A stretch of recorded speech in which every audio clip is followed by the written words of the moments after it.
government contracts. Yeah. All right, so this is the essence of Corruption Watch. We keep the discussions going until a matter comes to closure.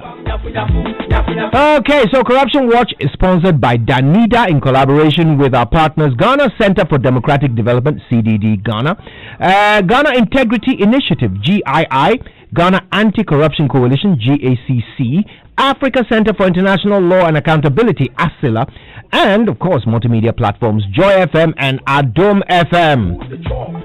On Facebook, it's Corruption Watch Ghana. On Twitter, it's Corruption Watch or at CW Ghana. On Instagram, it's Corruption Watch _GH. On YouTube, it's Corruption Watch Ghana. And of course, the website is corruptionwatchghana.org. Here is the number if you have information or if you need any information: 055-22-00033.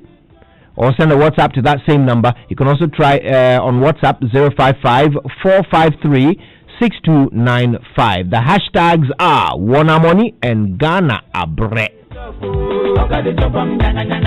Okay, so usually we have 6 segments, 6 segments on the Corruption Watch. And today we are focusing on 2 of those 6 segments. We remember and from the source. Now, on We Remember, we go back to 3 cases that dominated the headlines when they broke in 2019. Okay, this is what Corruption Watch is about. We keep the discussions going until a matter comes to closure. And on From the Source, we will bring you interviews of the actors involved in the cases or matters under discussion. And today, on From the Source, we will hear from Manasseh Azuri Awini, freelance journalist, and of course, the Contracts for Sale investigative piece was his work. We will also share with you Anas Aremia's brief update on efforts that the special prosecutor is making in relation to the Galamsey fraud case. And as you may be aware, there are some concerns in civil society about the pace of investigations in all of these cases. So we'll be joined by Mr. Bright Sowu of the Ghana Anti-Corruption Coalition, who will contextualize some of these concerns for us and recommend the way forward. All right? Okay. So before we go on to these 3 issues that we're dwelling on today on Corruption Watch, do you remember our investigation report on the NPP parliamentary primaries, the vote buying scandal? Yes, thank you for saying yes. Well, the second part of that piece was aired on our sister station, Adom FM, last Friday. And the good news is that if you missed that show, you can still access the full report on the Corruption Watch blog, which is at corruptionwatchghana.org/blog. We've captured the reports and more evidence from more constituencies. Okay, so let's get to the main meal of the day. And certainly I can't chew on it alone, so my colleague Winston Amwa joins me to break down these stories for you. Okay, Churchill, let's start with the Anas Galamsey fraud documentary in just a moment. First, though, this is today's agenda and is brought to you by Societe Generale, SG Ghana, the future is you, and Malatu anti-malaria drug from Ernest Chemist, providing quality and affordable medicine.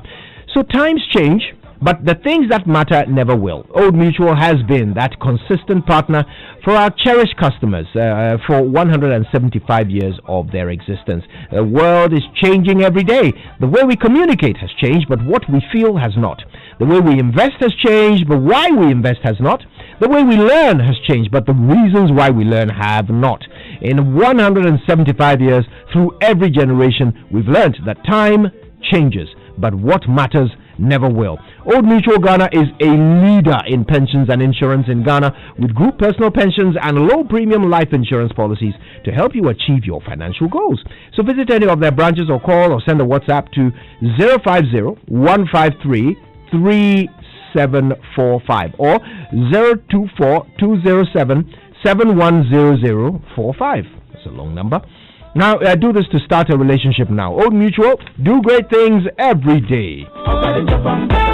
So it's uncertain out there, yes, we know, but look, you were bold to start, and ABSA acknowledges that it takes courage and determination to start anything. So grow your startup business with ABSA Startup Banking. Yes, that's right, your startup business can enjoy a cool head start during these COVID-19 times with support and exciting freebies from ABSA. Enjoy free banking services, market access, mentorship, and a whole lot more. Let ABSA fuel your ambition to get things done. Open your free ABSA startup account now. That is Africanacity. That is ABSA. Call 0302 429-150 for inquiries. Terms and conditions apply. Okay, it's time to bring some life to your home. Ederic Limited, distributors of Whirlpool appliances, are back again with another way to make your life easier and more comfortable. Okay, it's a brilliant high purchase promotion. Just buy any appliance from Ederic Limited: split air conditioners, fridges, freezers, cookers, microwave ovens, washing machines, and so much more. And you can pay within 3 to 12 months with no interest whatsoever. Yeah, you heard right, no interest at all. So, for further inquiries, call 0302-778-126 or 0243-699-0334. Ederic Whirlpool Home Appliances, still no size. Kindly note, terms and conditions apply. Chop, chop, chop, chop, chop, chop, chop, chop, chop. Churchill. All right, Kujo, so let's start off with the Galamsey fraud. And so, on Wednesday, 27 February 2019, his investigative journalist, that's Anas Arumia Anas, released a 27-minute documentary titled Galamsey Fraud Part 1. Now, in an article published on Ghana Web ahead of the premiere of the documentary, Anas authored the following: a measure to minimize the mess and menace of illegal mining in the motherland is being undermined by men mandated to manage the menace, leaving Ghana at the mercy of mercenary miners and monstrous money grabbers within the corridors of power.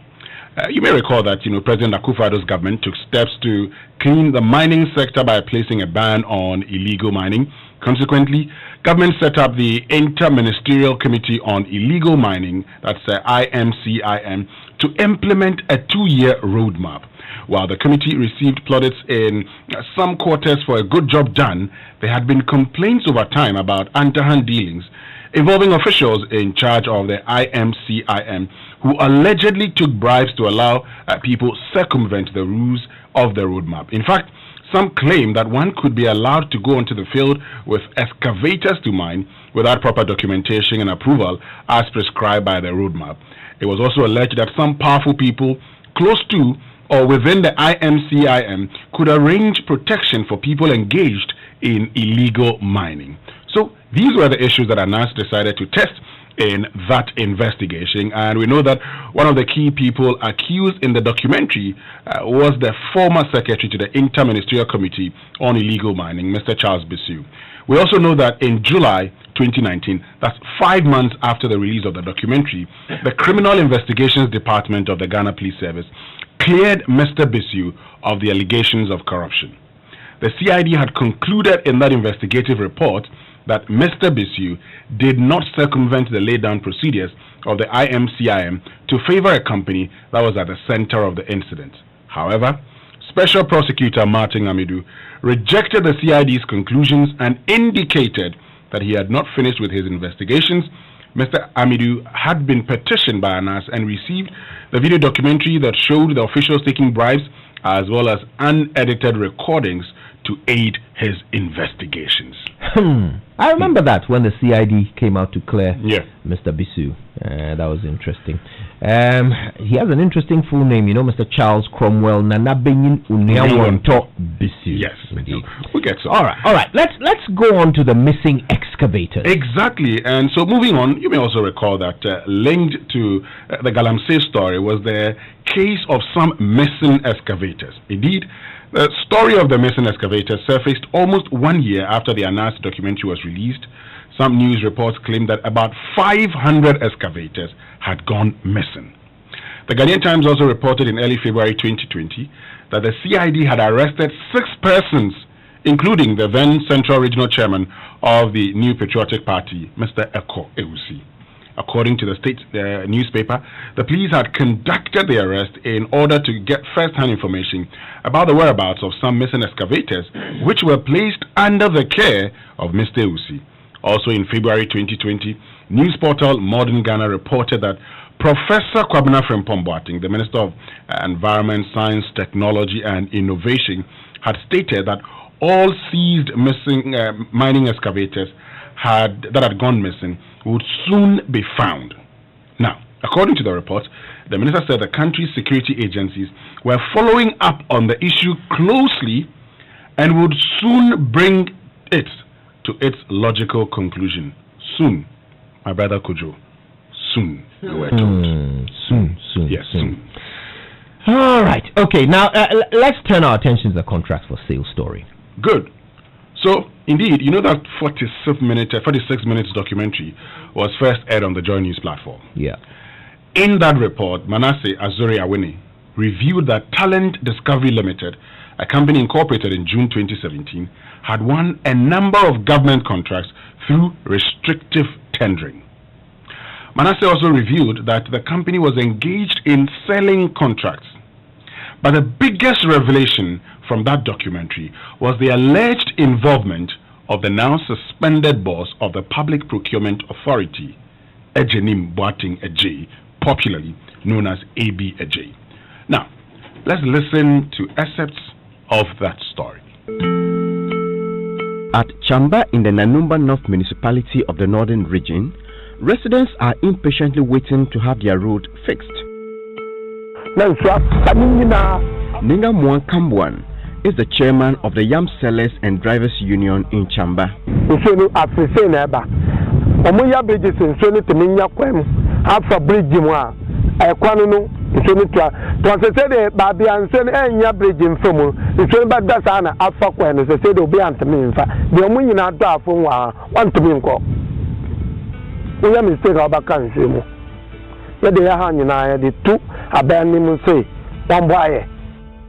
The 17.5 kilometer Willency Chamba Road was cut off at the peak of the rainy season last year.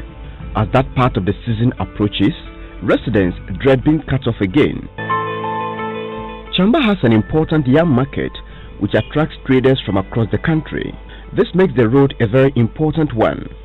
Fortunately, this road was awarded to a contractor on 1st June 2018 and was due to be completed in 18 months. In August 2019, more than a year after the contract was awarded, work is yet to begin. The people of Chamba have doubts about the competence of the contractor.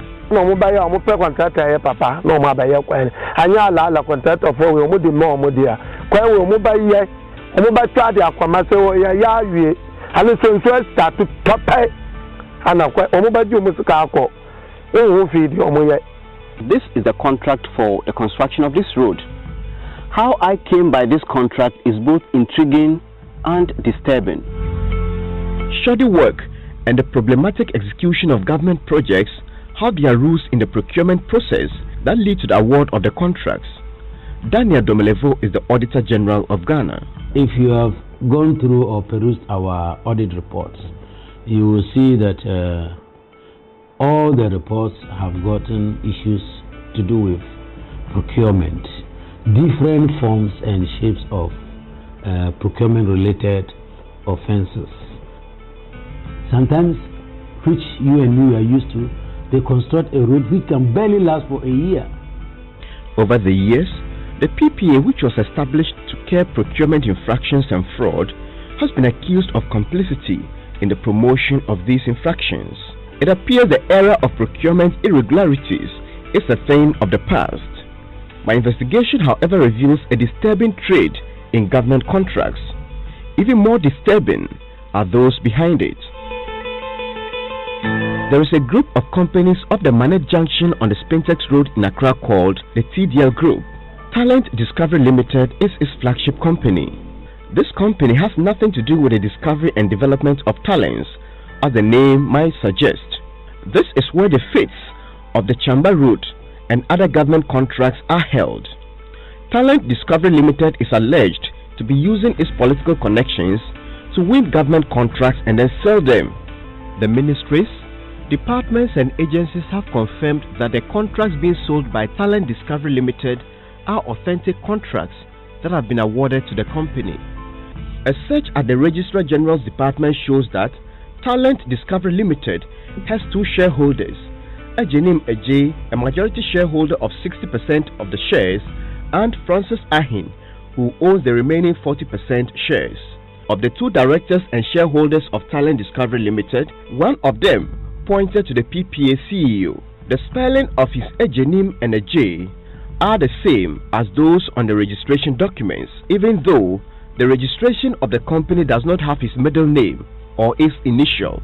My investigation revealed further clues that suggested that the head of the Public Procurement Authority was the same person who owned the company engaged in selling government contracts.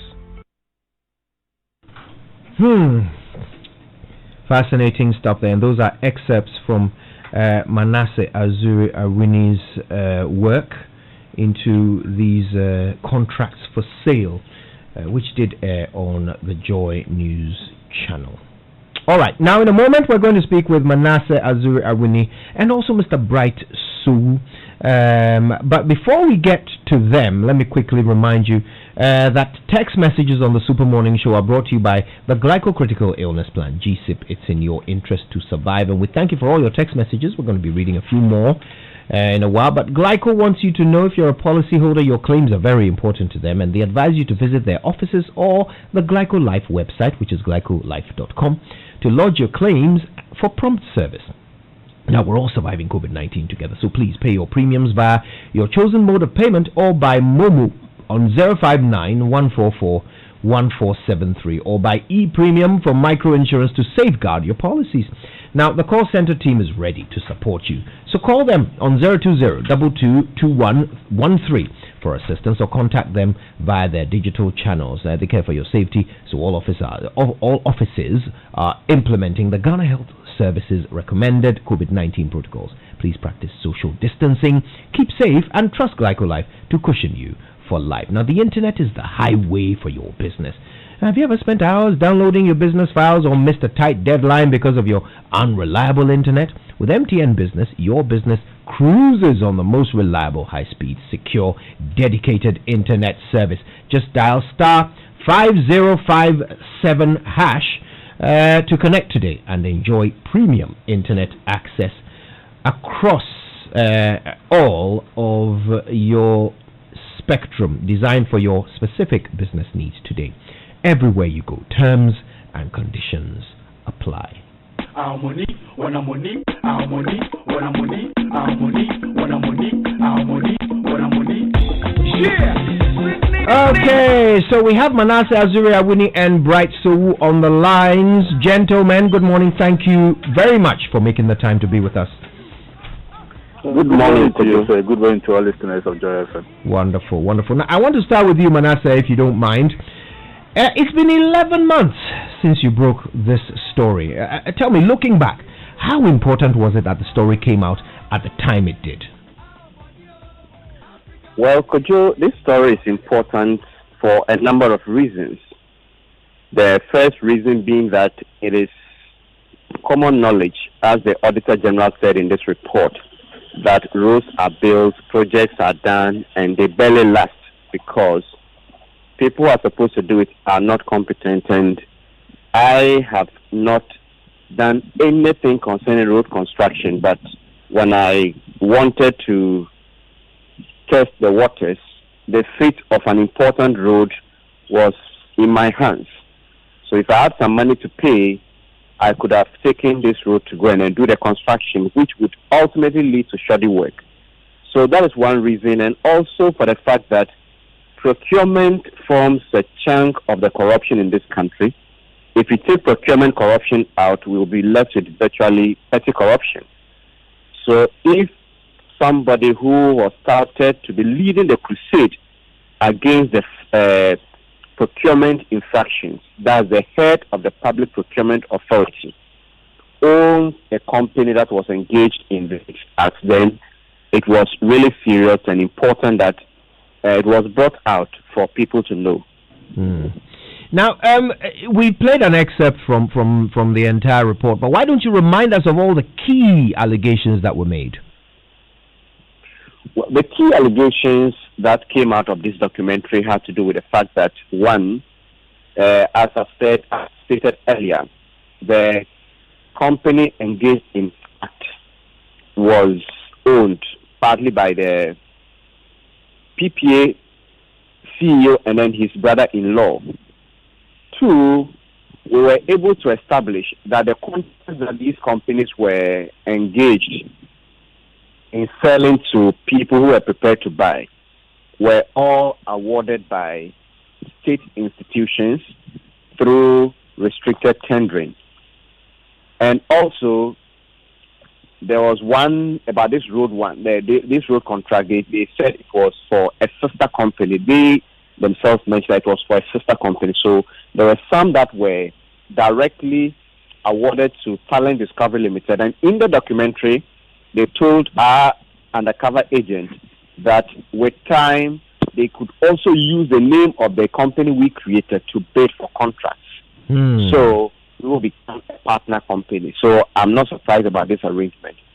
Another key thing this documentary also had to do with the role somebody who is at the procurement authority can play in all of this. So beyond the fact that these contracts were bad, if you have somebody who is a referee and at the same time a player, it could undermine the procurement process. And let me explain it this way. When state institutions are doing restricted tendering, what they often do is to shortlist a number of companies and then attach the estimated cost of the project and then send it to the public procurement authority to approve. So when the approval is done, they now invite these companies to put in their bids. So what this means is that the companies putting in their bids do not know about the contract sum. So if they are bidding, it's like a blind date of a sort. But if you have somebody at a PPA who has interest in even procuring these contracts, then what it means is that that person has an advantage over the other companies that do not know how much. So if the contract is going for 20,000 cedis and 5 companies are shortlisted, none of these companies would know that it is going to cost 20,000 cedis. But if there's somebody at the PPA who has an interest in any of these companies, they are likely to know. Right. Interesting. Now, I know you, Manasseh. I know you always follow up on stories until their logical conclusion. So what have you done by way of follow-up? And do you get a sense that there's going to be closure on this issue? 2 state institutions were asked to investigate this story. One is the Commission on Human Rights and Administrative Justice, SHRAJ, and then the Office of the Special Prosecutor. My sources at SHRAJ tell me that work is almost concluded and they are likely to come out any moment soon. But there's one institution that I do not think anything will come out of it, and that has to do with the Office of the Special Prosecutor. And I say this because when you do an investigative report and then any state institution is asked to go and then do a follow-up, normally they would invite you to ask you more questions and ask if you have other pieces of information that you were not able to put in the documentary or story. Because with investigation, you often know more than you put out for several reasons. I can tell you as I speak that almost a year since the story broke, Martin Amidu and his office is yet to reach out to me. It was rather SHRAJ that reached out to me. I met them and gave them the raw footages and more recordings than what was contained in the documentary. I also met with the Auditor General and he commissioned his team to work on this. But as I speak to you, the Office of the Special Prosecutor is yet to reach out to me on this documentary. And if you look at some other investigations that were referred to the office, for instance, if you look at the Airbus, it came after this documentary, but all of them appear to be getting a lot of attention. I don't know why the Office of the Special Prosecutor may not be interested in this case. Wow. Well, that is interesting, and I no doubt we'll keep an eye out. First of all, for what SHRAJ might come out with soon, and also it will be interesting for us to get some feedback from the Office of the Special Prosecutor as to whether or not they are working on this case. Thank you for that. But Manasseh, besides that, in terms of systemic change, which is another important thing to Corruption Watch, do you know if anything has changed with the system, I mean the procurement system, since you broke the story? Well, I don't know of any change apart from the individuals. And at the end of the day, the laws will be there, but people should also be held responsible for their actions. The procurement laws have always been there for some time now, but people still find a way of circumventing them. So if there's anything I would want to see, it should be stiffer punishment for people who circumvent these laws, because no matter how rigid the laws are in the system, the people are not prepared to go by them, and there's no punishment regime for those who flout them. We'll get nowhere. Nowhere indeed. Manasseh, I want to thank you so much for your time with us. We appreciate it always. Thanks for the opportunity too. All right. Now, we have Mr. Bright Sow, who, of course, works with the Ghana Anti-Corruption Coalition.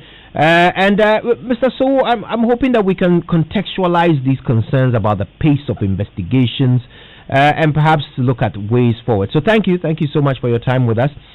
It does appear that everything is quiet. I mean, in terms of official information on the status of these cases. How does the civil society fraternity, and particularly anti-corruption activists, how do you feel about this? I mean, it's always a disappointing situation when these things happen. And of course, it's not the first time we've seen cases sort of quiet down like this. You know, you listen to Mr. Manasseh's submission, and for me, it's just a very familiar story, and it's quite disturbing because, indeed, when you talk about anti-corruption fight, you need to involve everybody. You need to involve citizens. And there's a certain expectation when you say, I am fighting corruption. For any government, for any country, I'm fighting corruption. People are aware, they see that corruption is taking place. So that's not something you need to overly provide evidence to convince Ghanaians that these things are taking place. Now, when you have brave men and women like Manasseh and co, actually come up with evidence that we can use to build the case and take on the people who are involved in this. And then from that procedure, you want to quickly get investigations. Then what people expect to hear is the quick end of these investigations, and let's have some prosecutions, and let's have some results. Results in terms of if people are guilty, as proven by a court of law, then let's have the appropriate sanctions applied. Either we have people going to jail, or we are recovering sums of money, or recovering property, whatever it is. But there needs to be that full completion where people to actually have some confidence in the system to say that, look, the corruption fight is taking place. That confidence is very important, even just for citizens. It's also important for would be a potential perpetrators of that corruption to get a signal that, look, I can't get away with this based on A, B, C, D that is happening to somebody else I've known. And that signal is just not in the system. It makes the work a lot more difficult, and it frustrates our work to quite some extent. And it's not even just about just the people that are put as, let's say, the poster corporates or the poster these things in this. It's also about the entire chain. For instance, you talk about the Agent Imboateng case. Manasseh has just given us a good summary again on the case. You played a search from. But you have to think back. Apart from the point that they might have got some inside information to go to make a bid and win a case, you're also talking about a company that was not set up so long ago. So what was their track record, even able to get such contracts? Who was the ones who made that decision? Because you take a decision, you look at the number of bids that you've come, look at the backgrounds of those companies, and you consider quite a number of factors before you award, this sort of contract. So again, it's not just about Agent Imboateng. It's also about who are those in the chain of decision making that led to this. And you need to go to have some punishment or have some sanctions for all of those people. So people go to get a signal right from the beginning of the say that, look, if I do A, B, C, D, and I do not do my work properly, because there's a lot of culture of silence within our public service. People just say, well, I don't want to touch it because I'm going to get into trouble. But you see, the public service said that we, the people of Ghana, have entrusted. We've given you the power and given some hope in you, put some trust in you to do your work correctly to prevent this. So also we need to look at the entire thing. That's one of the things I'll be looking out to see in the investigations. Not just the people who are put out there. I mean, of course, they deserve to be put out there, but also the entire chain. Who are those involved in the decision making? Who are those who turn a blind eye? Who are those who are afraid to say, all those giving them the authority to stop certain things in their tracks? Say, well, I'm too skeptical to do this, so let the process move forward. We need to bring out all of these points. That's how you send a signal to the entire system that, look, we are really serious about fighting corruption. Unfortunately, we are not getting a lot of this coming. So, like Manasseh said, it's very interesting to see the sort of report that Shraj comes out, and who are those mentioned in the report, and the cases that have been made in that investigative report. The other officers mentioned the OSU, but let's be fair and let's learn what has happened in the last 3 days. We've not seen much come out of that office. Mr. Amidi himself has, come out several times and talk about a lot of challenges. But I think the people of Ghana are no longer so willing to listen about what the challenges are. They want to see results. Yeah. And results will come with investigations and prosecutions. That's the only way you're going to guarantee some results. And unless we are getting those results, and actually those results are bringing out everybody in the system who was part of the corruption, there's going to be no confidence in the system. Those who want to do it know that, I can still go in and, at the very minimum, there'll be a suspension or something. It takes a very long time to get a case wrapped up. Very little punishment. And even when that is done, you also need to communicate back. That's another thing our institution are not able to do. That feedback needs to be there. So, for instance, remember that GDA SADA cases way back there at the Mahama administration. I did see one of the Auditor General's report when some of those companies began paying back some of those money. Things like that also need to be communicated to the people. For them to have confidence in the system that, look, if I go this path, if I do this, I will have to pay back. The feedback is very important to generate confidence.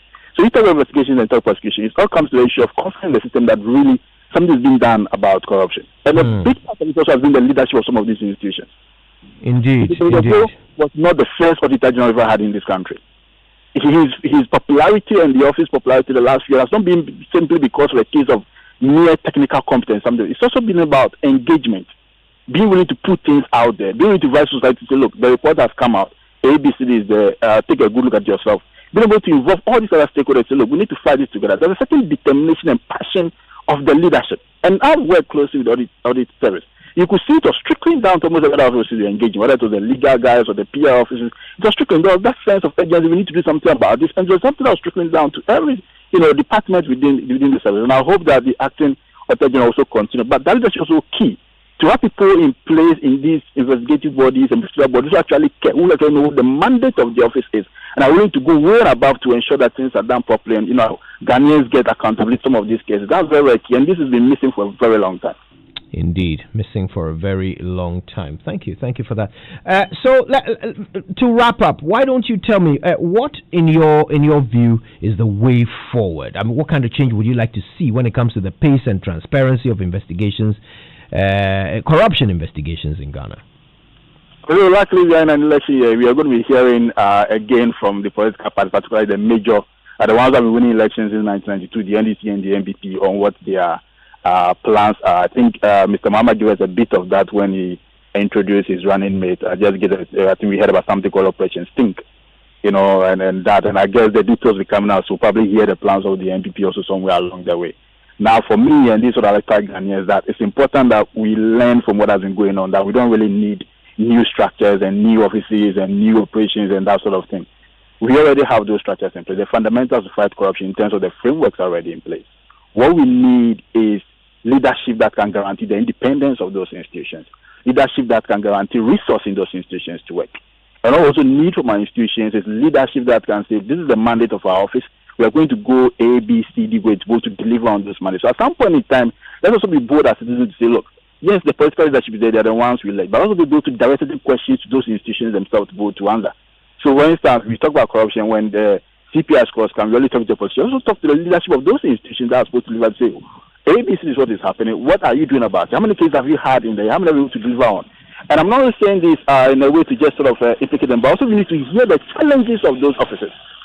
Because I'm speaking to people in a number of these offices where it's about that culture of silence again. Some people are just too scared to talk about certain things, to raise certain things. Some signals coming from above that says you cannot bring this case out. A lot of those things are in the system. And that's what is actually militating against fighting corruption in this country. Because people are just a bit too scared. We need our public officers to actually wake up. We need our institutions to be bold and brave. Because some of these institutions really, those are the credibility, those are the qualities you need to work there. We cannot have our institutions being silent, being afraid of the political class, the people that we elect in place. If we have that, and that has been going on for a very long time, then we are done. There's nothing we can do. It doesn't matter how many resources you push in there. The men and women will take the mandate and say, look, this is our fight. This is what we've been put in the office to do, and we are going to do it. If we get a challenge by the government, we can either expose the government that's trying to silence us, or at least talk about it and raise the issues, then we are done. So let's look at promises, or let's say campaign messages that's about resourcing these institutions, that's about guaranteeing their independence. And let's look at leadership of those institutions. We need to put questions to those particular institutions also about how they are going about their work, what are their challenges, and everybody can come and support and say, well, we had the challenges of the Attorney General Department. They are saying A, B, C, D. And then we can address our government and say, how are you ensuring that we are providing resources for that or addressing the challenges that they have? I think it's a way for us both to go.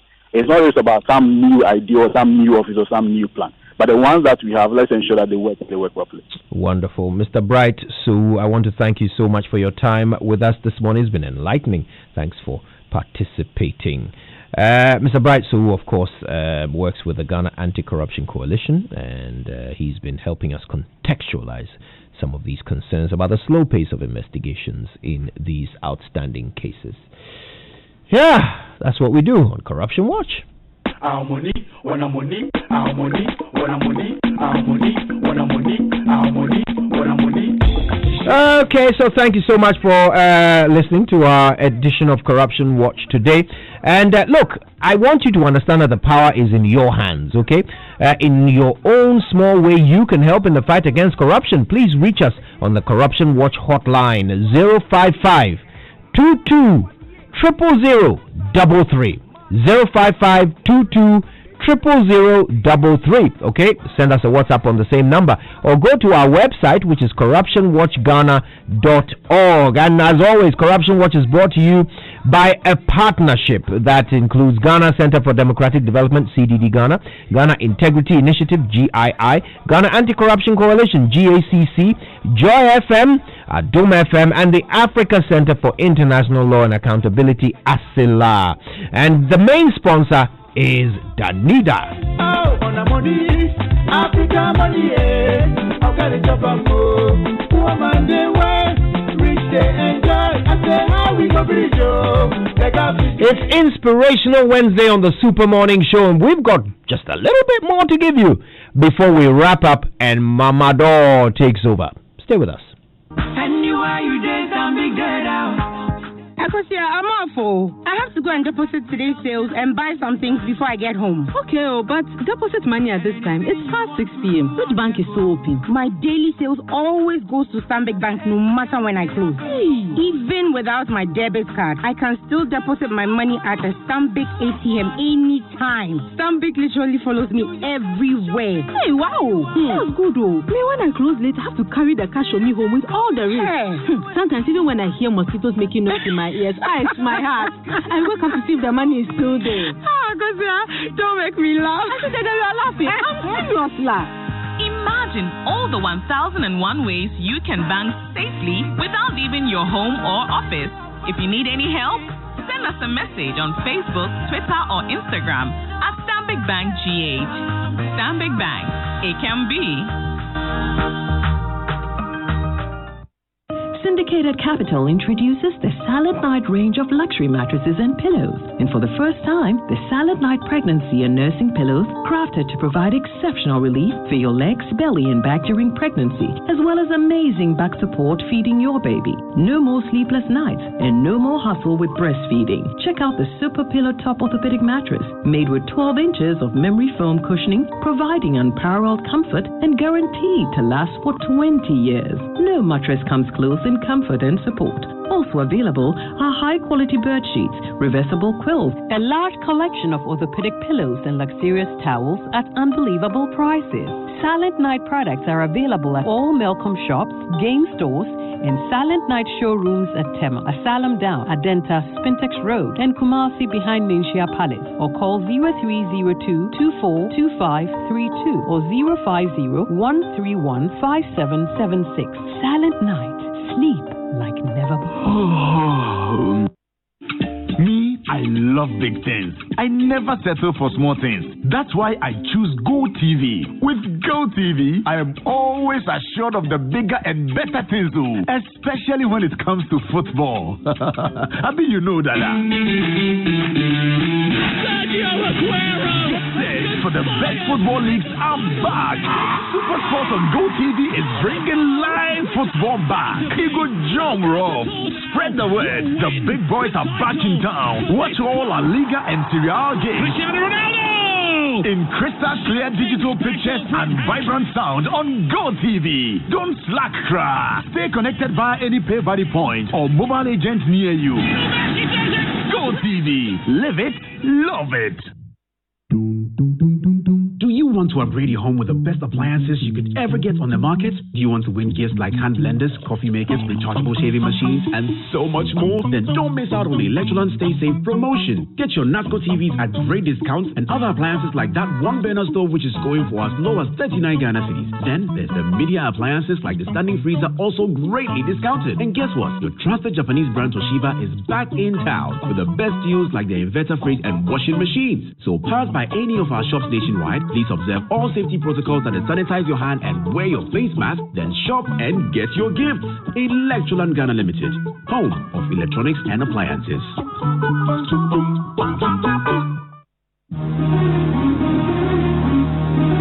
Are you aware that nearly 200 million people could end up without jobs by the end of the year? Workers and businesses all around the world are facing serious challenges, and Ghana is not an exception. In light of this, Joy Business is organizing a Jobs and Salaries Roundtable dialogue to discuss sustainable solutions to aid in the preservation of current jobs. The theme for this discussion is working towards sustainable jobs during and after COVID-19. Date is 30th July 2020, and the venue is the Labadi Beach Hotel. Time is 10 a.m. On the panel are Bright Rekubrobe, Deputy Minister for Employment, Austin Game, CEO, Game and Game Group, Rose Kakari Anand, Deputy Chairperson, National Labour Commission, Alex Frimpong, CEO, Ghana Employers Association, and Frank Adeto, National Project Coordinator from the International Labour Organization. If you've been affected by the recent layoffs and willing to share your experience or want to participate, call 0596 913438. The Joy Business Jobs and Salaries Roundtable discussion will be live on Joy News, Joy997FM, and myjoyonline.com. Joy Business, empowering, prospering together.